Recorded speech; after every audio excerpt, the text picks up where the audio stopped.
Cine Garage. Aquí cabe todo el cine. Con Eric Estrada. 2 minutos 30.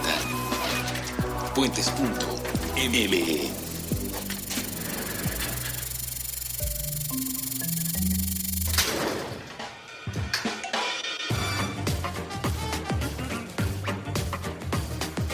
Hola, ¿qué tal? Yo soy Eric Estrada. Están ustedes entrando a un fin de semana más, es decir, hoy nos toca un episodio nuevo de 230, donde ahora sí ya tenemos el avance de Star Wars, el nuevo, aunque probablemente, dada la distancia con la que este programa se produce, porque es quincenal, a lo mejor en una de esas ya hay otro avance por ahí. Sin embargo, no quiero dejar de referirme al que nos entregaron en el fin de semana, el segundo fin de semana de agosto, me parece, como del 8 al 11, del 10 al 11, por ahí tuvimos el nuevo avance.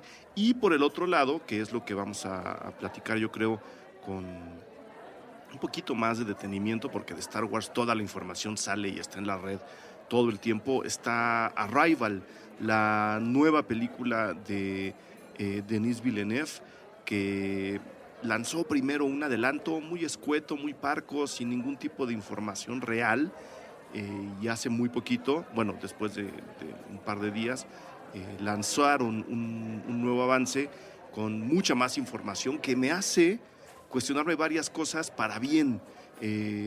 Al parecer estamos entrando a una nueva etapa, no una nueva, a una etapa de la ciencia ficción donde se rescata nuevamente, en realidad quería decir eso, se rescata nuevamente esta idea de la ciencia ficción para estar cerca de esos extraños a los que solemos evitar. Parece que ahí vienen las películas que nos van a decir: más bien abramos los ojos, más bien abramos las orejas y empecemos a comunicarnos, porque si no, la cosa se puede poner complicada. Y creo que esto sí es mera especulación, no estoy sacando la información de ningún lado. Creo que Stranger Things va a hacer algo parecido. Si ustedes tuvieron oportunidad de escuchar el especial que hicimos aquí en Puentes sobre la serie Stranger Things, que se volvió en la serie se convirtió en la serie del verano, que hizo las delicias de muchas tardes, de mucha gente durante julio y agosto. Aquí en Puentes hicimos un especial. Si lo escucharon, se habrán dado cuenta que en algún momento, a la hora de la discusión, especialmente en el segundo capítulo, yo solté así la idea de que Once, la chica, una de las chicas protagonistas, porque es una serie también escrita que tiene varios protagonistas, Once tenía un pasado más peculiar del que creemos. Solamente antes de lanzar esta hipótesis, que se convertirá en un estropeo si ustedes, bueno, no, porque repito, es una hipótesis. Antes de lanzarla, quiero preguntarle a Mitzi Arcos, nuestra ingeniera de audio, si ya terminó Stranger Things, para poder hablar con libertad de mi teoría. Me dice que sí, entonces allá va. Según yo, Once, esta chica que fue objeto de numerosos experimentos de parte de alguien a quien ella llama padre, y que pues en consecuencia muchos consideran su verdadero padre, tiene un pasado muy tormentoso, repito. Ella fue objeto de experimentos muy raros que a mí me remitían directamente a la serie Fringe, que además estoy repitiendo para engordar mi acervo de series de televisión. Lanzo yo la idea de que teniendo ella el número 11 como nombre, o sea, tiene un nombre real, y siendo tratada con cierto tipo de despotismo de parte de la persona a quien ella llama padre, y tomando en cuenta que no se ha anunciado realmente la segunda temporada de Stranger Things, y que están juntando, quiero suponer, y seguramente lo están haciendo, muchas de las ideas de los propios fans para empujar esa segunda serie, es decir, como para ver qué está queriendo ver la gente y rescatar lo que más les pueda servir dentro del marco que ya establecieron, justo como hace Star Wars. Me parece que van a acabar soltando la idea de que Once es una extraterrestre. Obviamente está por ahí todo el asunto del video en el que se compara al extraterrestre y a los Goonies con Stranger Things y C.E.T., Sons y todo aquello, pero no, yo voy más por el lado justo de la ciencia ficción que está tratando la propia Stranger Things dentro de su universo, estos poderes y estos trucos que Once suele hacer. Sí, si nos remitimos a Fringe, pueden haber sido desarrollados a través de investigaciones, uso de drogas, uso de sustancias, entrenamiento, pero creo que ella va a acabar siendo un extraterrestre que encontró el gobierno norteamericano y con la que están experimentando en estos laboratorios ultra secretos y súper extraños que tienen en la serie. Entonces, en esta etapa donde nuevamente se rescata a los extraterrestres para tratar de establecer puentes, y en donde estará Arrival, hasta donde se puede ver, creo que Stranger Things también va a aportar su grano de arena. ¿Por qué la estoy mencionando? Pues justo porque Arrival quiere, ya con el avance real enfrente de nosotros, ya con toda la información que nos da este nuevo avance, creo que quiere caminar justo hacia allá, lo cual, por un lado, no deja de ser desconcertante. ¿Quién es Denis Villeneuve? Denis Villeneuve es un director que nació en Quebec, Canadá. Él es quebecois, que tiene películas que no se parecen una con la otra, entonces, pero que al mismo tiempo adquieren un tono y una profundidad, un sabor muy diferente a lo que, en caso de que Denis Villeneuve sea un director de los que trabajan por encargo, suelen entregar. Los directores por encargo suelen emparejar mucho, aventuran muy poco, hacen la película lo mejor que pueden, la entregan, el público sabrá si la recibe y la ve o no, pero normalmente no hay debajo de eso una gran propuesta.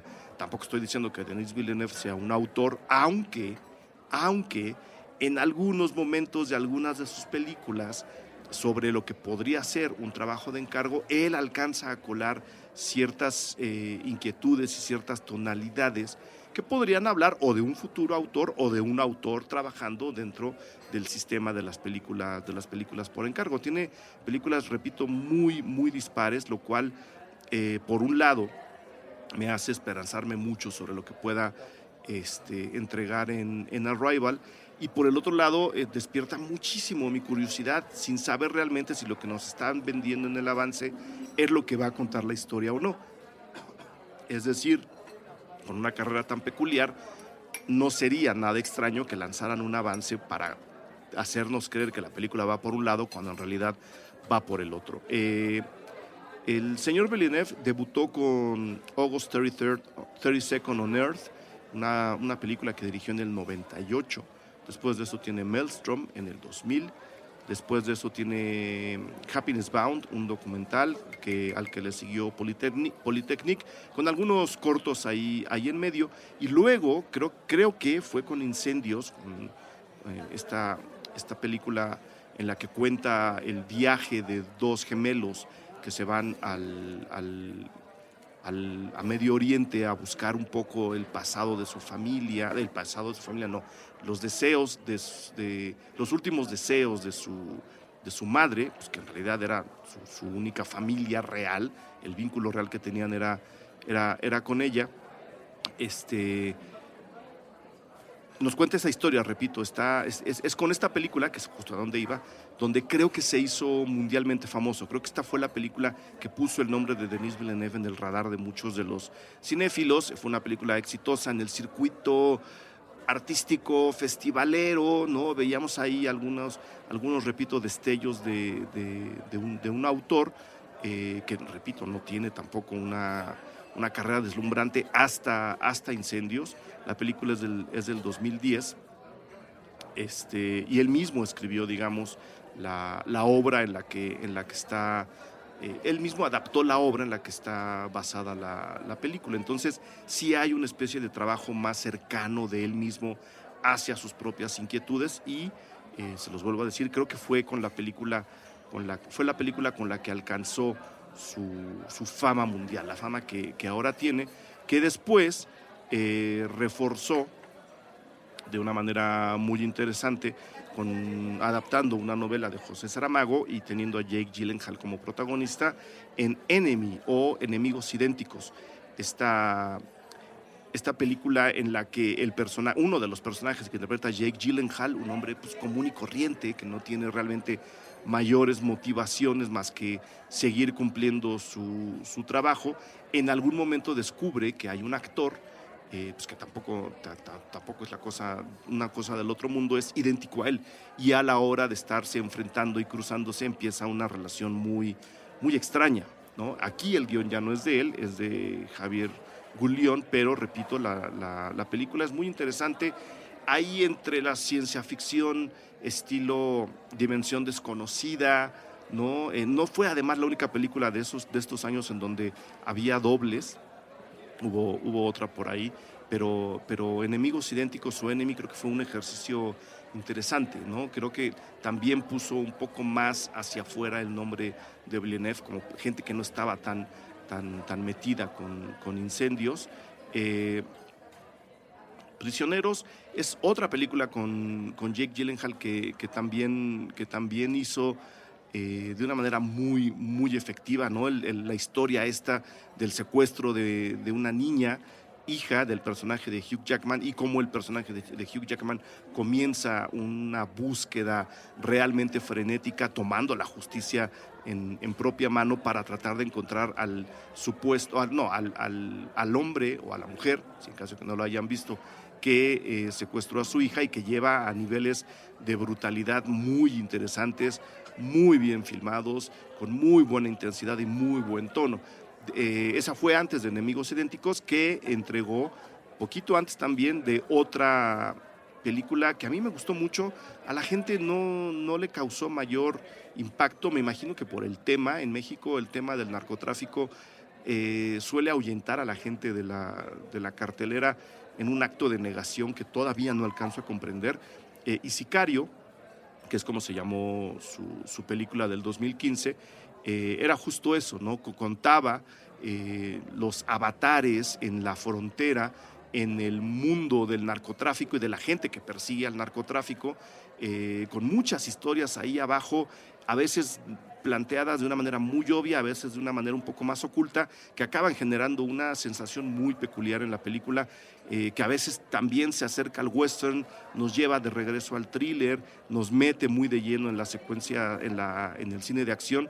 La secuencia del cruce de la frontera muy al principio de la película a mí se me hace muy, muy emocionante, y eso, ¿no? Jugó mucho con los géneros, le echó ahí un poquito de corazón el señor de Villeneuve, también sin ser un guión de él. Esta película fue escrita por Taylor Sheridan, pero creo que ahí va, ¿no? Va como aumentando un poco la intensidad de sus películas, aumentando un poco ese toque que mucha gente ya le ha identificado, y ahora en el 2016 está metiendo una mezcla también de géneros en donde quizás estamos un poco ya acostumbrados a eso, empezando por todo lo que provocó Stranger Things, en donde se mueve entre el drama, el misterio, la ciencia ficción, por supuesto, con un reparto muy, muy interesante. La película, como les decía, se llama Arrival, El Arribo, le deberían de poner a él, Llegada, le podrían poner también por ahí, ya veremos qué nombre se decide para México, y en donde están Amy Adams como la doctora Louise Banks, que al parecer es la verdadera protagonista de la película.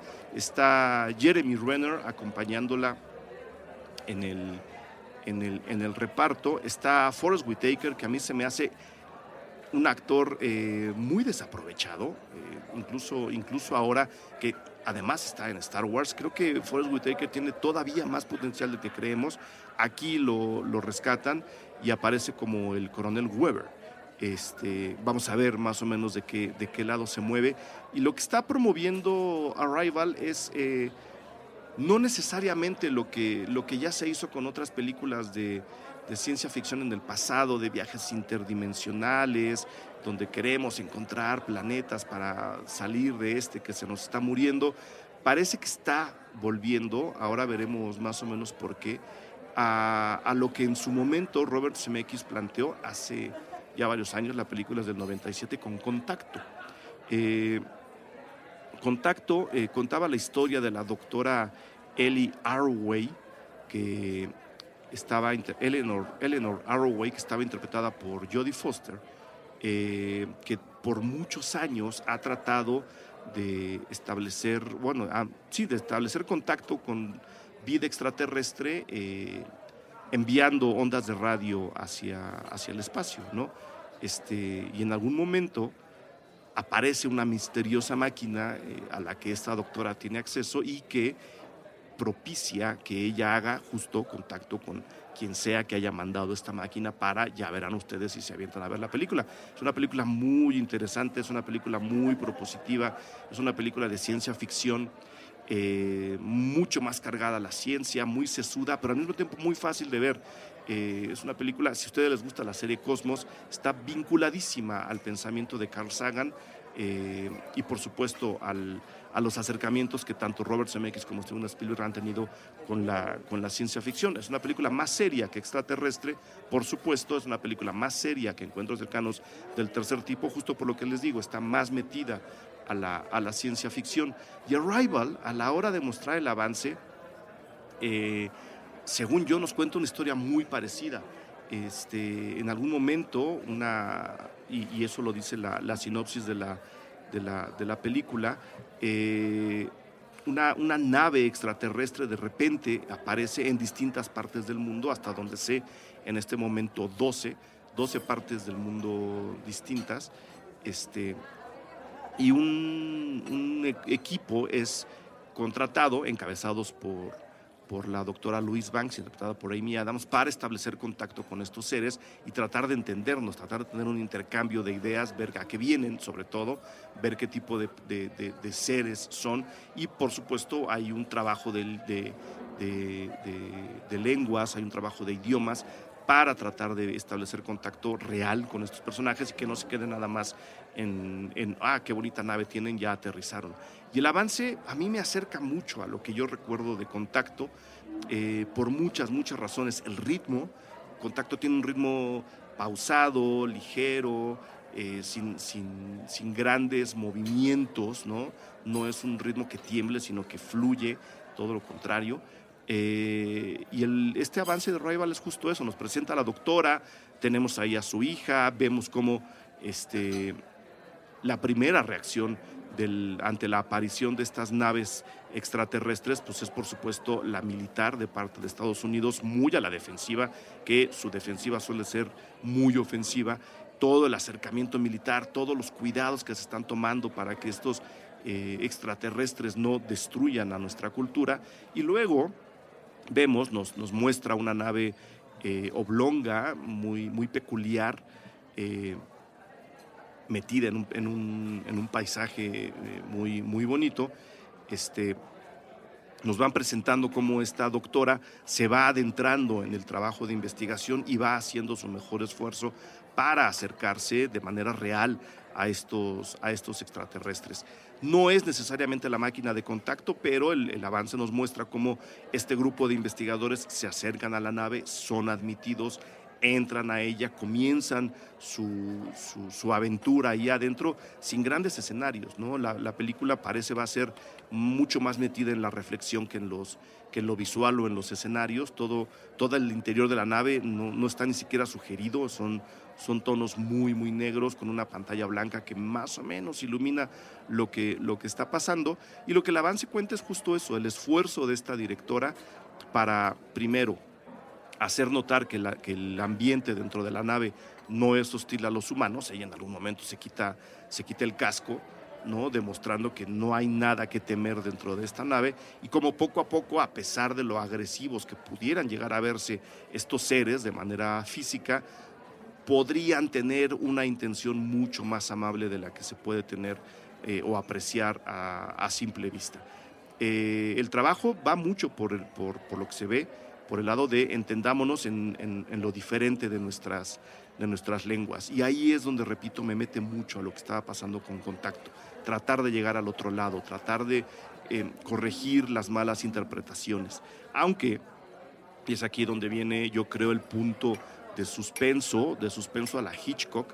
Del otro lado, el gobierno norteamericano está listísimo para responder, como lo hace normalmente en este tipo de películas, de manera violenta y directa. Y por supuesto también hay un ala de la humanidad que está diciendo estos pueden ser una amenaza, tenemos que defendernos antes de que ellos ataquen. Y yo creo que la película se va a mover entre estos dos muros, ¿no? El del entendimiento que propone la doctora y la reacción que los radicales, como siempre, promueven desde su propio lado, la defensa a manera de ataque o el ataque a manera de defensa, y ahí parece que se va a mover la película. Una vez más mezclando géneros, una vez más jugando con sus propias historias. Denis Villeneuve, esperemos, nos entregue una película bastante decente, por lo que el avance promete. Creo que la tendremos. Vamos a ver, nada más no quiero dejar pasar la oportunidad, porque aquí tengo el dato. Las naves aparecen en distintos lugares del mundo. En Cine Garage encontramos el dato en qué lugares son, porque hay 12 pósters que ya están promoviendo la película.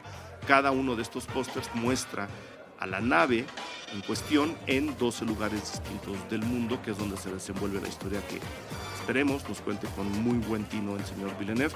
Estos lugares son Montana, Shanghái, Siberia, Hokkaido en Japón, Sierra Leona, Venezuela, Pakistán, Groenlandia, Sudán, las costas del Reino Unido, el Mar Negro y el Océano Índico. En esos lugares se va a mover la historia de Denis Villeneuve. Entonces, ahí está, échenle un ojo, aquí lo vamos a pegar. Mientras me voy al corte de este programa para regresar con nuestras consideraciones alrededor de Rogue One, Star Wars Story. Puentes.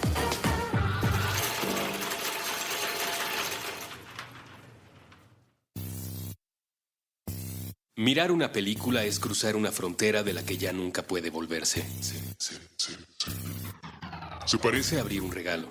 Una vez que sabes lo que hay dentro, aunque vuelvas a colocar la envoltura en el mismo sitio, es imposible regresar la sorpresa a su lugar. Nos vemos del otro lado.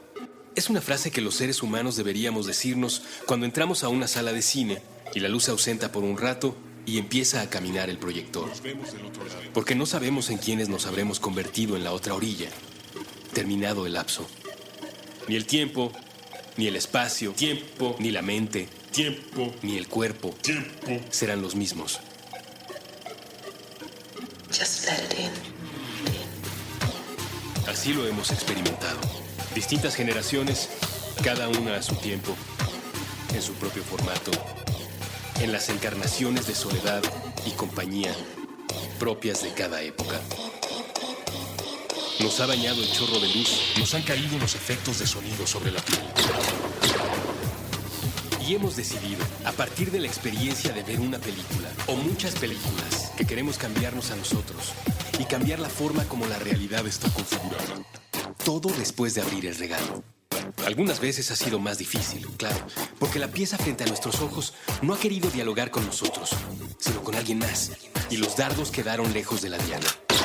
De cualquier modo, nos pusimos de pie, transformados, sin importar hacia dónde apuntaba nuestro corazón, o si necesitábamos muchos años más para empezar a comprender las piezas del rompecabezas.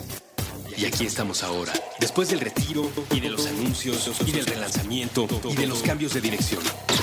Con las historietas nuevas, las colecciones nuevas y los prodigios de control remoto que son posibles gracias a que la tecnología dio de saltos, luego de que muchas personas estuvieron expuestas a las mismas películas.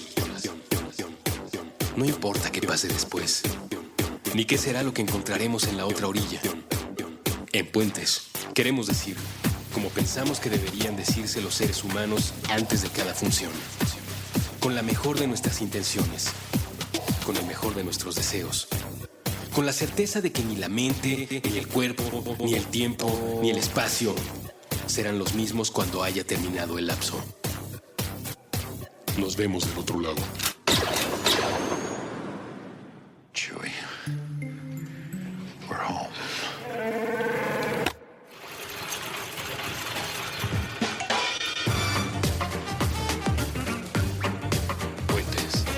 Bien, estamos de regreso.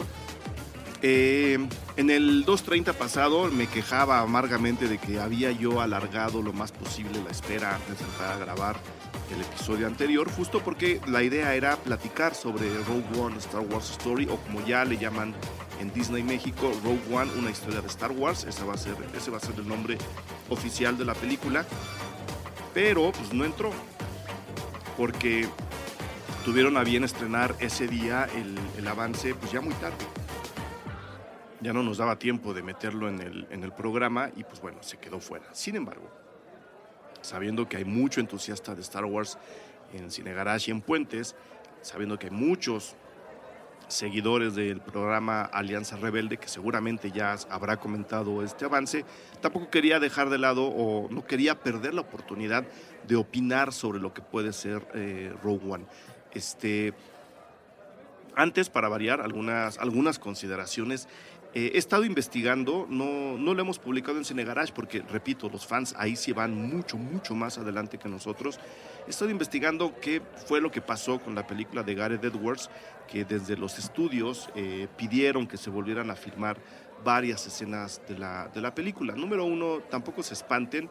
Es una señal peculiar el hecho de que los estudios le pidan a sus directores y a sus equipos de filmación que vuelvan a rodar algunas escenas o que rueden escenas que no estaban consideradas para poder pulir una película que todavía está en proceso. Normalmente se hace, y es ahí donde surgió el temor de mucha gente, cuando la película va muy mal y prácticamente hay que volverla a hacer. Se corrigen incluso guiones, se ajustan muchas más tuercas de las que se ven a primera vista, y pues ha habido ocasiones en que las películas, en pocas palabras, se ruedan 2 veces, ¿no? Un par de las de Marvel les ha ocurrido eso ya de manera más cercana a nosotros. Repito, está pasado en toda la historia del cine, especialmente en Hollywood. Pero por el otro lado, también se han rodado de nuevo escenas para afinar la visión, para emparejar mucho de lo que se tenía con un material previo y con lo que se está teniendo ya para terminar la película. Si ustedes revisan, por ejemplo, el documental sobre cómo se hizo Encuentros Cercanos del Tercer Tipo, la película ya bastante vieja, para que vean que esto no es nada nuevo, se darán cuenta cómo a la hora de estar rodando en un hangar gigantesco donde pudo alojarse la enorme producción de Encuentros Cercanos del Tercer Tipo, se hicieron algunas tomas de los extraterrestres que al final de la película bajan de su nave para hacer contacto con los humanos. Tomas que eran mucho de referencia, que eran mucho para establecer en qué momento se iban a mover los otros personajes, cómo más o menos se iba a montar la película. Y ya regresando a un estudio en forma, el propio Steven Spielberg tuvo que volver a filmar escenas de esa película para que tuvieran un tono más cercano y una, ¿cómo le vamos a llamar así? Un diseño mucho más acorde con el resto de la película. Hasta donde he conseguido investigar, eso fue lo que ocurrió con Rogue One, una historia de Star Wars. Se había hecho una primera repasada de la historia, se habían filmado varias secuencias, se había establecido ya la historia. Las ve el estudio y el estudio dice: a ver, señor Gareth Edwards, está todo muy padre, pero creemos que se le pasó la mano. Nosotros necesitamos una película menos oscura, que fue lo que primero se manejó a la hora de la información. Y necesitamos que encaje mejor con el mundo de Star Wars. Entonces la gente puso el grito en el cielo: ¿qué está haciendo Gareth Edwards? Se salió de tono. Star Wars, el universo, lo tenemos que comprender muy bien para hacerlo, todo aquello. Se armó un escándalo, se armó un lío, se volvieron a grabar, a filmar las escenas con una idea en mente, justo lo que el estudio pidió, pero pues no teníamos toda la información en ese momento. Número uno, a la hora de decirle a Gareth Edwards: queremos una película más acorde con la propia Star Wars, se referían de manera muy particular a la primera trilogía, donde tanto los aparatos con los que se desenvuelven los personajes humanos como el despliegue de armas y de explosiones que hay ahí es bastante más rústico, es bastante más retrofuturista, si es que le podemos llamar así, porque esta historia ocurrió, como ustedes saben, hace mucho tiempo. No es precisamente futurista, de hecho no es de ninguna manera futurista. Habían establecido en la primera trilogía, y hasta donde se sabe, el señor Gareth Edwards se había ilusionado un poquito más y nos había llevado más a lo que estaba ocurriendo en El Despertar de la Fuerza, que es un episodio en consecuencia más estoy entrecomillando, cercano a nosotros en el tiempo, ya no está tan al pasado como el episodio 4. Y lo que le pidieron fue eso, ¿no? Desmontar un poco de ese pequeño lujo y volver la película un poco más primitivista dentro del universo de Star Wars. De ahí que se vean las cosas como se ven. Ahora voy para allá. Por el otro lado, cuando le dijeron queremos algo menos oscuro, se referían al tono de la película, no tanto a la violencia, ni a la carga, ni a la acción. Se referían a que, siendo que esta es una historia que ocurre antes del episodio 4, tenía que embonar con el tono del episodio 4, que no es precisamente el más oscuro de todo el universo Star Wars. El episodio el más oscuro que tenemos es el del Imperio Contraataca, no solo en fotos, sino en lo que le ocurre a los personajes. Lo que le ocurre a los personajes y el tono visual de la película, tono fotográfico de la película en el episodio 4 no está de ninguna forma en ese espectro. Y esta película, Rogue One, una historia de Star Wars, tenía que embonar con el episodio 4 en cuestión de idea, de sensación, de feeling, de cómo están los personajes, de qué les pasa, de cómo explotan incluso los disparos y las bombas en este episodio. Eso fue lo que se tuvo que corregir, no precisamente quitarle ni violencia, ni sangre, ni movilidad, ni acción a la película, ni quitarle oscuridad, que sería como quitarle oscuridad al Padrino, ¿no? Quitarle oscuridad a una película. Pues no es necesariamente que los personajes sean oscuros o tengan enormes conflictos emocionales, los tendrán, pero no al nivel de lo que está ocurriendo en el Imperio Contraataca, por lo que he podido investigar. Entonces, estén tranquilos, ahí es donde estuvo la idea y la necesidad, dice el estudio, de retocar algunas escenas y de volver a filmar otras tantas, porque además, hasta también donde he podido investigar, esta película terminará como media hora antes de lo que sabemos ocurre en el episodio 4. Es como una película que se puede embonar de manera muy directa. Nos contará la historia previa, todo el plan de este equipo para hacerse de los planos de la Estrella de la Muerte, ir, entrar, recogerlos, pasarlos, espiar con ellos, pero esta historia acaba, si existiera todo, esta historia acaba 10 minutos antes de que empiece, media hora antes de que empiece el episodio 4. Entonces ahí es donde tenían que embonar. Ese tipo de cosas era lo que tenían que dejar muy unidos, no se espanten. Eso era lo que querían lograr. El tono, la fotografía, el vestuario, la mecánica, para que nosotros en algún momento, cuando sea esto posible, podamos ver Rogue One y de manera inmediata el episodio 4 y disfrutar de dos películas seguidas del universo Star Wars. Por ahí va el asunto. Por el otro lado, me entusiasmó mucho que una historia de Star Wars tuviera un avance como este. El primero era muy emocionante, el primero era como para jalar a toda la gente que quedamos satisfechos con el despertar de la fuerza a esta nueva historia que es y toma lugar mucho tiempo antes de aquella.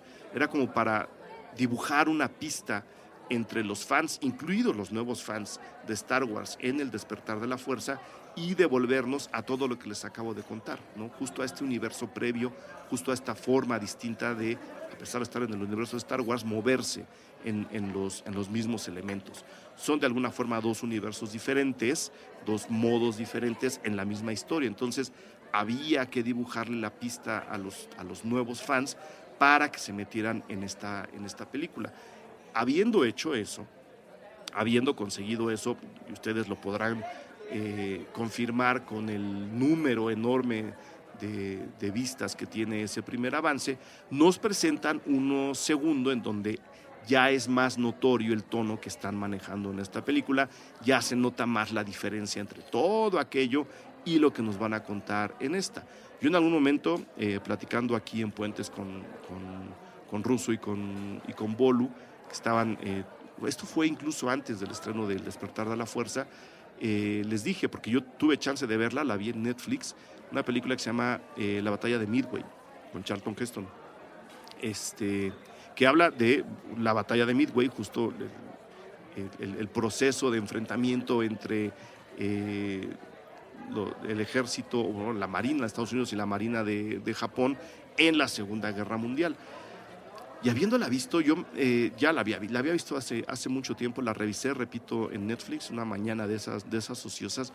Yo decía, claro, es que George Lucas siempre ha aceptado que sus películas, las de Star Wars, están muy inspiradas tanto en el pietaje real de los aviones en combate en la Segunda Guerra Mundial, como de la innumerable cantidad de películas que se hizo con esa temática y que muchas de ellas aprovecharon ese material real para meterlo en sus historias. Y sí, están los cañones, los portaaviones, obviamente se convierten en transbordadores imperiales, los cañones son prácticamente los mismos, hay secuencias que parecen casi calcadas de este tipo de películas, y yo platicaba con ellos sobre la necesidad de un fan de Star Wars de ver películas como Tora, Tora, Tora o como La Batalla de Midway, para que se enteraran un poco en dónde el propio George Lucas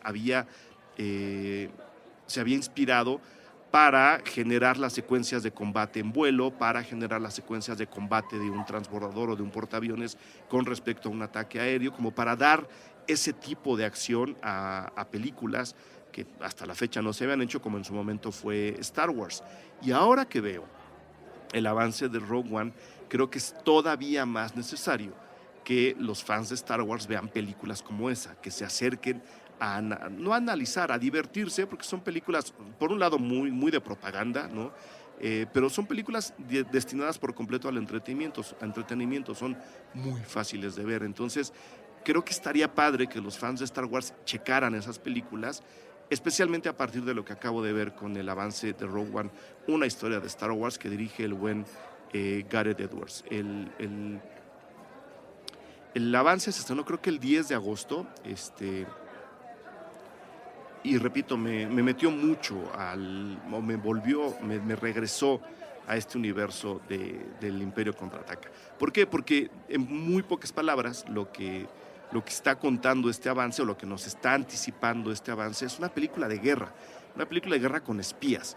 Sí está dentro de todo lo que ustedes quieran de Star Wars, pero lo que nos está mostrando está más cercano a la película de guerra, es decir, al episodio 4 y al Imperio Contraataca, que a lo que nos van a contar, a lo que ya nos contaron en El Despertar de la Fuerza y lo que nos van a contar mucho después. El avance habla con una panorámica, una ciudad o un puerto en donde hay naves imperiales, y comenzamos a ver a los personajes en esta conspiración para tratar de deshacerse del imperio, pero de un lado Felicity Jones, del otro lado Forrest Whitaker diciendo, señores, el imperio no es precisamente lo mejor que nos está pasando, están en todos lados, no nos dejan en paz, el imperio destruyó todo lo que yo tenía, tenemos que hacer algo, tenemos que acabar con esto. Es justo lo que dice Felicity Jones, y la Alianza Rebelde, que no sé todavía si a esas alturas se llama la Alianza Rebelde,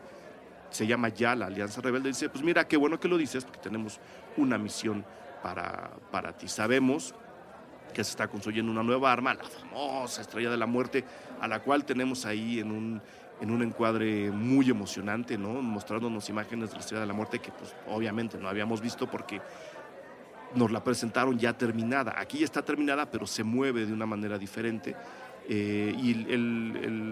Lo que sigue en el avance es justo la planeación de dos personajes en particular, el que interpreta a Felicity Jones y el que interpreta Diego Luna, al lado de Forrest Whitaker, pues para hacerse de los planos de esta nueva arma que tienen que aprender a destruir. Y en medio de todo eso, repito, toda la estética y toda la mecánica de una película bélica de los 60, 70, ¿no? Incluso de los 50.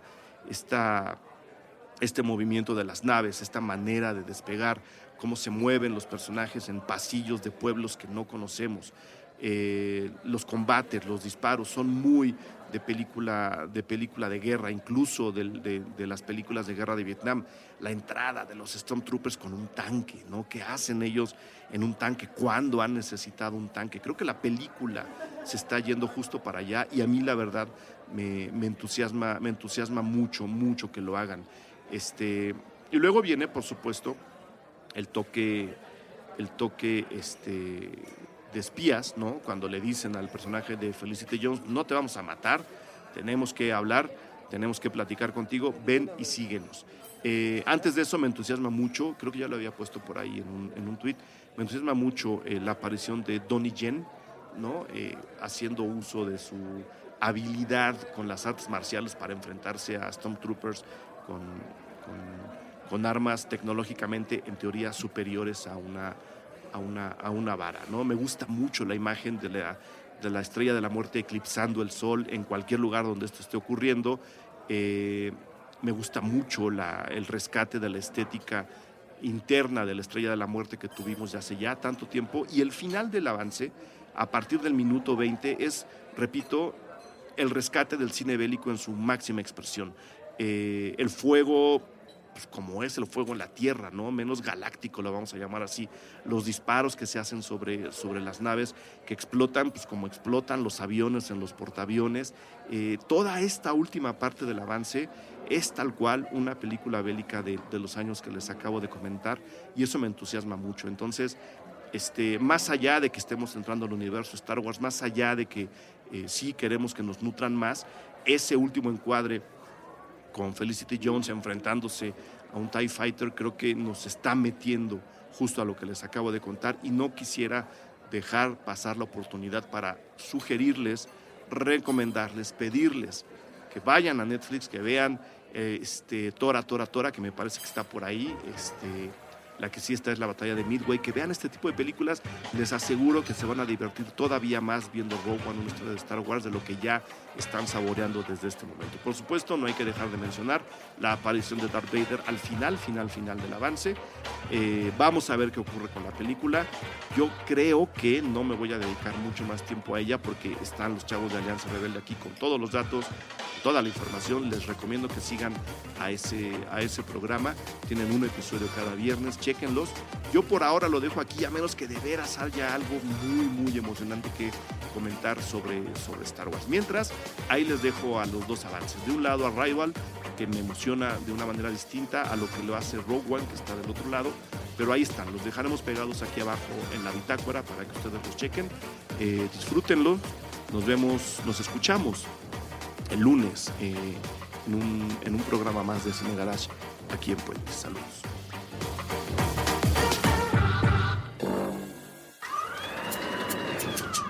Cine Garage. Aquí cabe todo el cine. Con Eric Estrada. 2 minutos 30. Puentes.me